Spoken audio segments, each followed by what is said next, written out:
What's up everyone, it's Bones here. In today's video, I'll be featuring Mikanko Libromancer as I continue my journey through Cyberstorm Access, but before I begin, if you could happen to click on those thumbs up and subscribe buttons, it would be greatly appreciated as it goes a long way in supporting the channel and shows me that you like content like this. Clicking on those notification bells would also mean a lot as they notify you when I upload on the channel. So for these first couple of combos, I would like to go over some of the more basic ones to help people get a refresher for the deck for those who may need it, or just people learning the deck. But I would also like to take the time to go over the new cards that we got in Cyberstorm Access, as I use the fire here to reveal the Ohime, and that'll allow us to special summon it out and get ourselves a search for a Libromancer monster as we get ourselves the Geek. And now from here we'll be able to use the Geek in order to reveal the Ohime, and then we can special summon out the Geek in order to get a search along with itself on board, as we're going to get our first new card here, the Libromancer Origin Story. And this one reads, when this card is activated, you can set one Libromancer spell trap directly from your deck,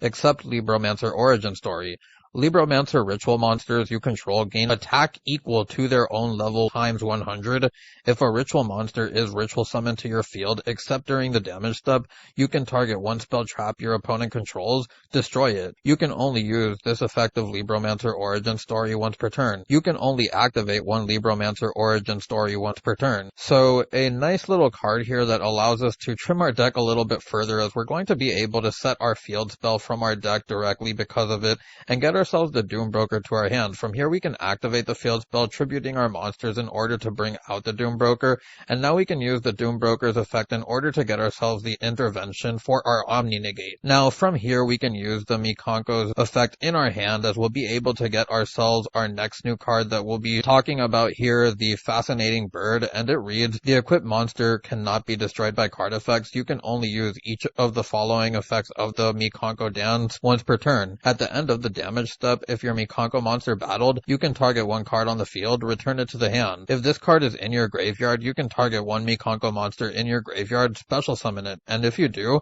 equip it with this card but banish it when it leaves the field. So a nice utility card here that enables a lot of plays depending on what you're kind of doing in the deck. I'll aim to show that as the video goes on, as this will round out our first combo. So for this next combo, and you'll notice that we're going to be starting with Geek this time around, and when you have either Fire or Geek, you're basically able to make your circle of life go around with your Libromancer engine, and we're going to be able to get the Origin Story off of the Geek. And as you saw previously, the Origin Story can set your field spell, and the field spell will then get you into your Fire, as you're able to then use the Fire by revealing the Ohime, special summon itself out, as this will get us an ad for another Libromancer monster, as we're going to get ourselves another new card, the Libromancer Fireburst, and this one reads that you can ritual summon this card with a Libromancer card. If this card was special summoned by using monsters on the field, it cannot be destroyed by battle. Also, any battle damage it inflicts to your opponent is doubled. This card can make up to 2 attacks on monsters during each battle phase. When a monster declares an attack, you can banish one Libromancer ritual monster from your graveyard. This card gains 200 attacks. So I don't know how much this will stay in the main deck over time, especially in engines. You may just not see it at all,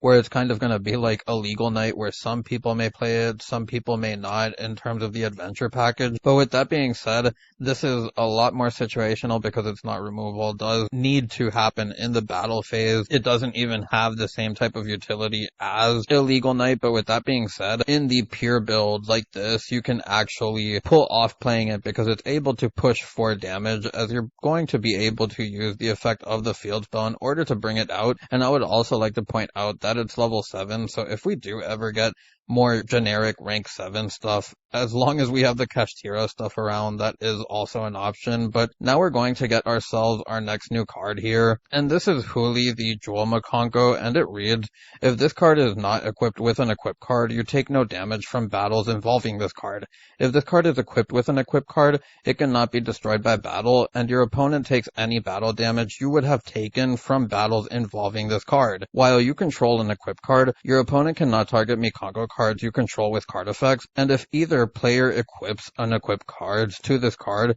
you can add one Mikanko trap from your deck to your hand. You can only use this effect of the Jewel once per turn. So again, as you'll notice, another monster that could serve well as a one-of in this deck. I don't think that you'll want to be playing too much of it. It is a trap searcher at the end of the day, and it still requires your normal summon. But with that being said, it definitely has its utility in this deck. And the other thing I would like to point out is the amount of damage that this thing can also put out is pretty crazy. You see that it's 3,500 attack, but this will round out our second combo. Now, for these next few combos, I'll be showcasing the directions that you can take this deck. And the first one, you're going to see a familiar face with Mathmech Circular. If you've happened to watch any of my previous Cyberstorm Access stuff, it does feel like this card is popping up a lot, but we're going to get ourselves the Circular or the Super Factorial off the Circular, and then we're going to go into our Allen Burschen, as we'll be able to use its effect in order to get us our Diameter,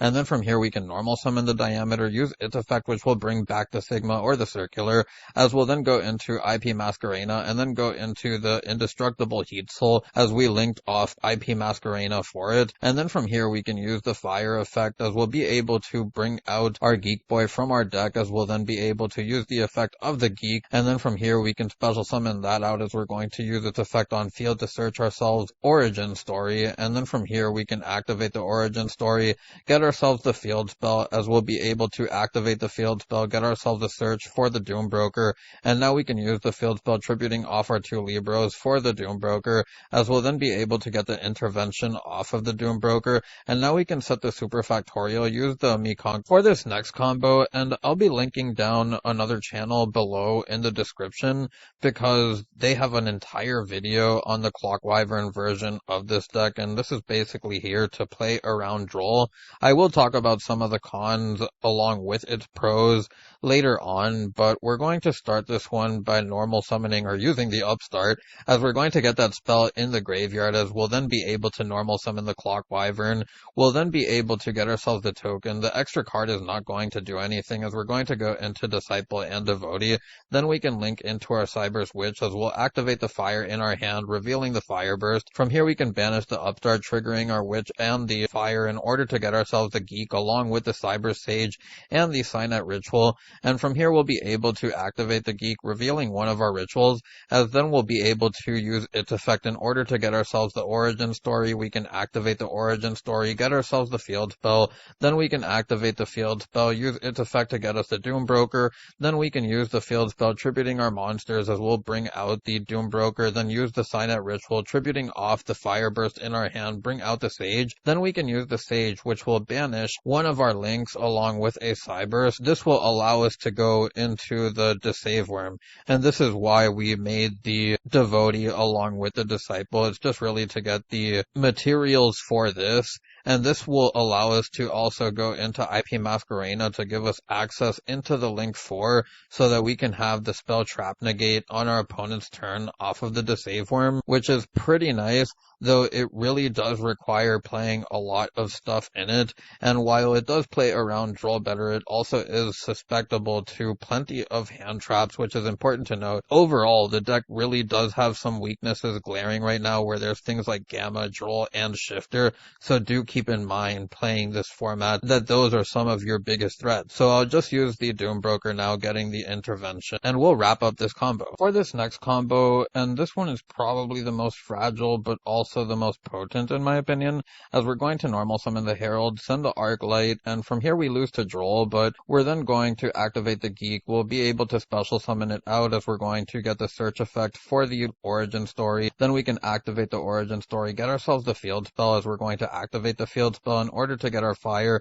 Then we can use the Fire, revealing a ritual from our hand, as we're going to special summon it out, get its effect, which will allow us to search the Agent, and from here we'll go into our Baron, as we're then going to be able to use the effect of the Field Spell to bring out our Doom Broker, tribute off the Ben 10 so that we can search off the Mikanko off of the Ben 10, then use the Agent, and from here we can use the Agent on the field in order to get back our Fire so that we have a discard for the Mikanko, which is nice. And now we're going to use the Doom Broker for our intervention, and there's going to be a few things that you can do in this particular combo, as we do have a lot of bodies on board. We're using our Mikanko now, which will be able to get us the quick play that allows us to special summon this out, ignoring the summoning conditions, but we do have to return it to our hand during our opponent's end phase, so that is important to note. It's also a foolish for another Mikanko equip spell, but we're then going to go into our Beatrice now, sacrificing our Omni Negation, but we're then going to send off our level 3 Mikanko, the new one,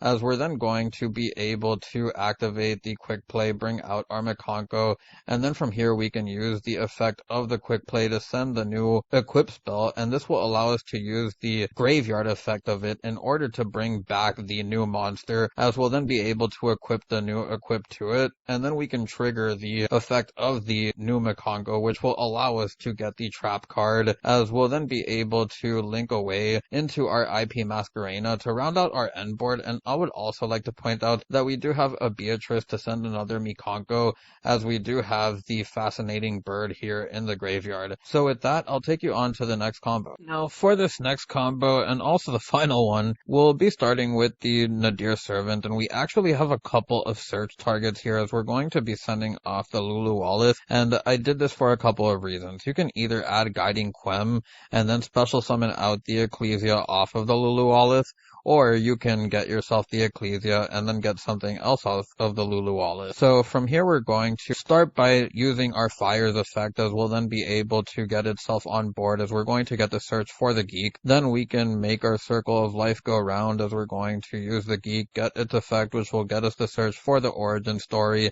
Then we can activate the Origin Story, get ourselves the Field Spell, as we'll be able to activate the Field Spell, much of the same stuff that we've been doing really, as we're then going to activate the field spell to bring out the Doom Broker, use the Doom Broker to get the intervention, and now we can normal summon the Ecclesia, get ourselves the search for the Fleur, as we're then going to be able to use the Mikanko Ohime to get ourselves the fascinating bird, as we'll be pitching that. And then from here we can go on to the end phase, where we can use the Lulu Walleth and get ourselves the Iris Sword Soul to round out this end board. Do keep in mind that if you are to add Guiding Quem, it doesn't necessarily mean that you're taking a lot of deck space for it, and you do have the extra deck space to play it. It's just that it can be kind of awkward to get those extra deck monsters out when some hands really don't play into the extra deck, so there is some confliction with it, which makes me think that the pure Dogmatika version is probably the better way to go with that. So with all of that out of the way, I'll take you on to the deck profile. So onto the deck profile, and you'll notice that this is something straight out of Edison or GOAT format, with all of the 2-ofs and 1-ofs, and you'll see that I'm only on 2 3-ofs with the circular and prep. The hand traps can definitely be messed around with.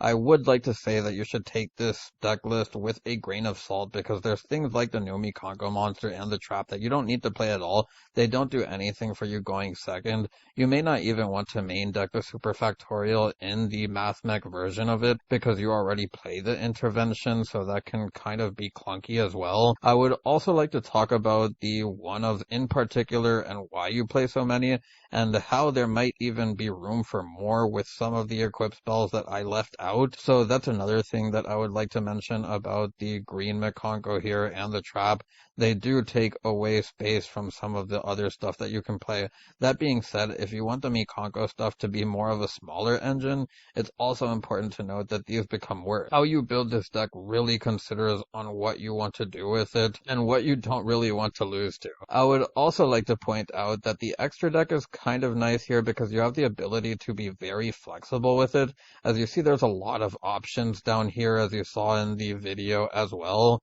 and I didn't even mention the Guiding Quem stuff, or I didn't even show it in the video, and it's just because I've done it so much more on the channel that it would just be redundant. But basically you just send the Cartesia off of Quem, and then whenever an extra deck monster leaves, you can get the fusion for Granganol, and then Granganol can send something to the graveyard, and then you just kind of combo from there. But I would also like to talk about the other excess stuff here, like number 41 and Zeus and Beatrice, and honestly they're only here because I just couldn't think of things to put in. You do have a lot of flexibility, as said, with the extra deck, so do be mindful of that. And I would also like to talk about Avermac. This is for the Herald build, where where you saw that you could go into the IP Masquerena plus the Cyber Switch, or I'm sorry, not the Herald build, the Clock Wyvern, and when you go into the D-Save Worm, if you need that Link 4, I think that this is probably one of your better Cyberse Link 4s to make, since you're not really co-linking anything for Firewall,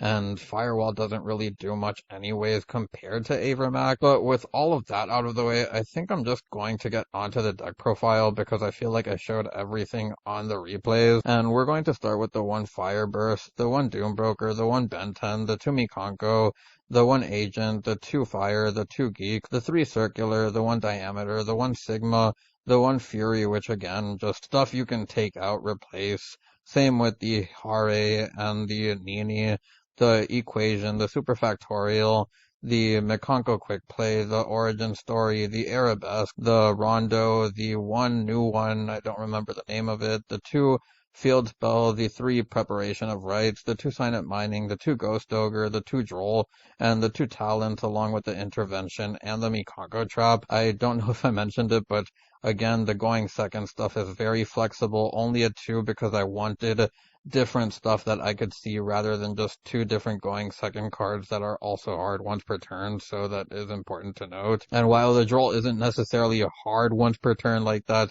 it's just once you use it, there's no reason to use another one until the following turn. So then we have the extra deck with the number 41, the 2 Alan Bershin and the Laplacian, the Beatrice, Zeus, Access Code, Heat Soul, Transcode, Update Jammer, Splash Mage, Dynamondo, the Masquerena, and the 2 Lingerebos to round out the deck profiles. Anyways, if you made it this far into the video, I thank you so much for watching and I hope you enjoyed. If you have any suggestions, feel free to leave them down below. It's Bones, signing out.